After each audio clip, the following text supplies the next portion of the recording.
Hey everyone, ahlan wa sahlan fikum. Welcome back. I have a very special video for you today. We're going to talk about how to actually create a study plan for Arabic, or rather, what are all of the things that you need to keep in mind when you decide what you want to study, when you want to study, who you want to study with, and so on and so forth. Because basically, what we always talk about when it comes to language learning and what people really are trying to focus on when they create their study plans is these four sort of fundamental skills, which are reading, speaking, listening, and writing, right? You have the two input skills, which are about understanding, right? So these are reading and listening. And then you have the two output skills, which are usually harder, which are actually speaking and writing. Now, obviously the best way to improve these skills is through actual language exchange. And there's a lot of apps that exist to do this, like HelloTalk and Tandem. These apps are free. You can use them to just chat up like basically native speakers, right, of Palestinian Arabic or Levantine Arabic, maybe sort of more general and easier to find.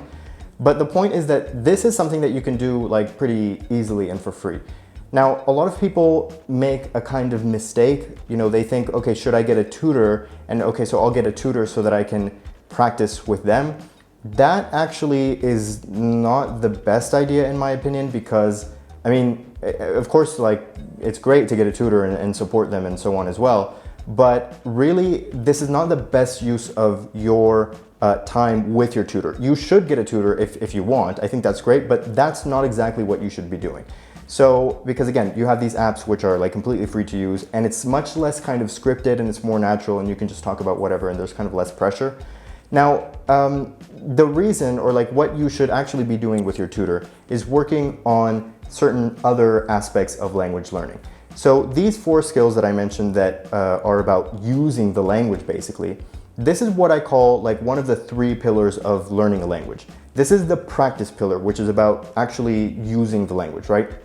But there's two other pillars that you obviously need to incorporate into your study plan as well, because you can't just come up into a conversation like, hi, and then just start using words. I mean, where did you get those words from, right? You need to learn those words.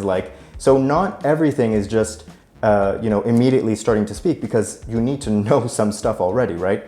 Because, unlike what Rosetta Stone says, like, you don't just learn language through like osmosis, like unless you're in a really immersive environment, but otherwise you're going to need to put in some work beforehand. So you need to make sure that you're not just getting a tutor and like all of a sudden like trying to, it's just you need to know what you're doing so that you maximize your time and energy and money, I guess, if you're, of course, paying a tutor. So the three pillars of language learning. So one, of course, is practice, which I've mentioned, and the other ones are content and theory. And they kind of go a little bit in order, but not necessarily. I mean, you can and should work on all of them at once, because of course, practicing is how you reinforce, like they all reinforce each other. But let's say it's kind of in the order of content, theory, and practice. So content is of course about the actual words and building up your vocabulary in the language. So this is something that you can do by like drilling words. I actually have a video where I mentioned like what I did to learn like hundreds and hundreds of verbs, which, I just wrote them down and kind of through repetition.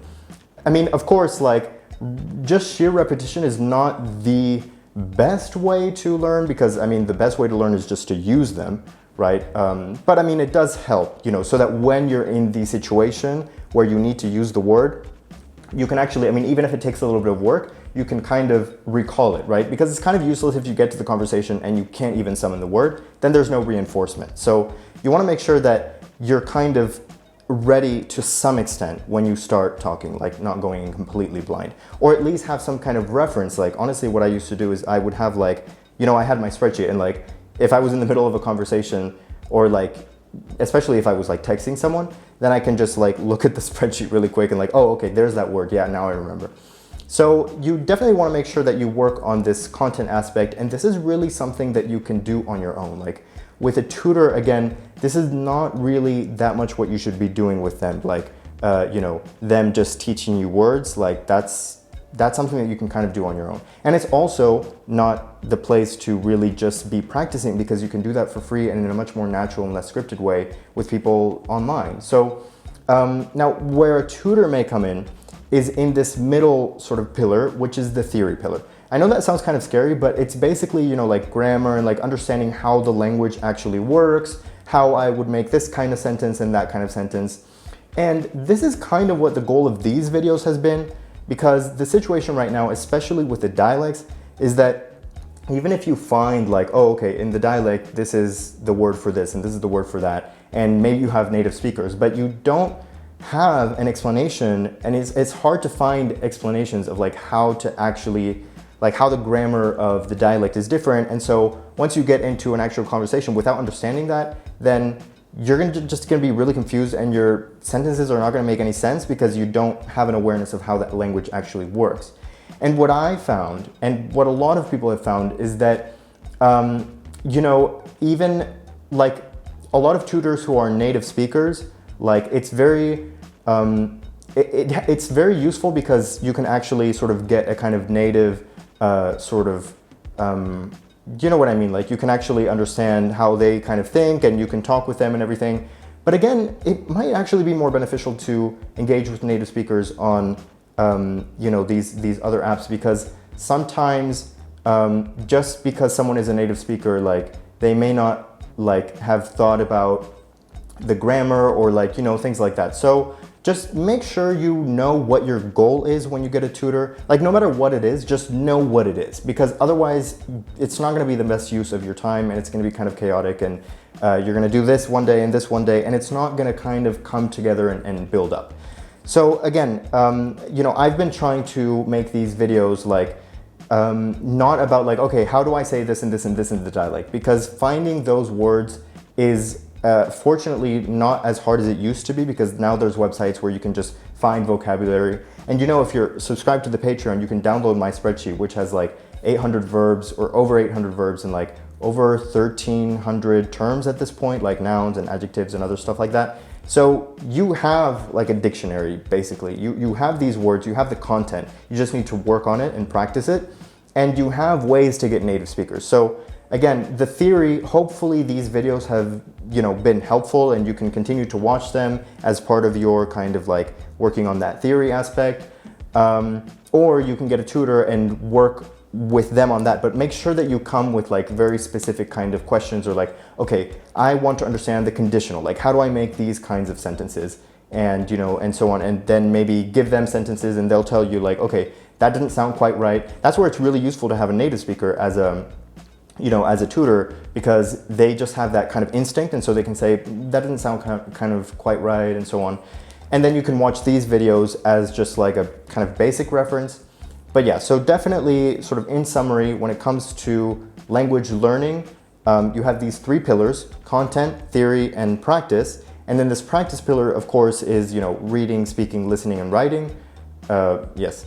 And you just, I mean, I think that I've talked extensively about how you can work on that, and there's lots of resources, but just make sure that in some way or another, you really are focusing on each aspect in your study plan as you decide what to do. Because if you just, again, if you just watch random YouTube videos in Arabic, okay, this is for the practice pillar, but if you just don't know the words, again, it's not gonna, you're not just gonna magically understand it if you watch a billion, you know, Arabic YouTube videos, because if you just don't know the words, you're not going to recognize them, and it's not going to be reinforced.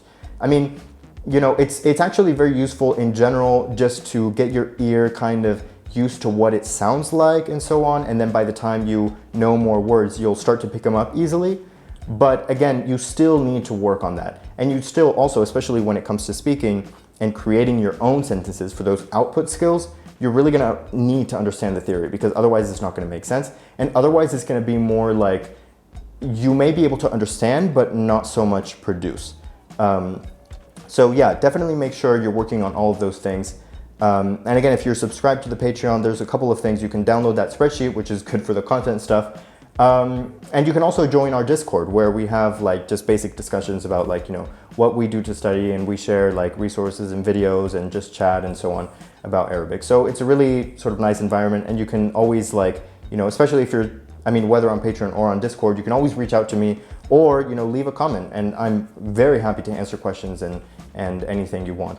So yeah, of course, do that. And also, I just wanted to officially announce, since I'm talking about this topic, that I also am going to start to offer, you know, individual lessons for people. But again, I just gave this big disclaimer, like, make sure, like, I mean, I'm happy to work with anyone, But I want to make sure, like, the reason that I didn't offer this before is because, or yeah, I mean, I kind of didn't really officially offer it before, is because like I've been busy with my internship and, you know, working, learning Persian and my dissertation and all kinds of stuff. So I really actually want to make sure that you are really learning and progressing, because like the whole point of this channel is learning. It's not just like, you know, I mean, it is, we're having fun, but definitely it's also like, you know, if you want to like have some lessons with me, we're gonna work on an actual study plan.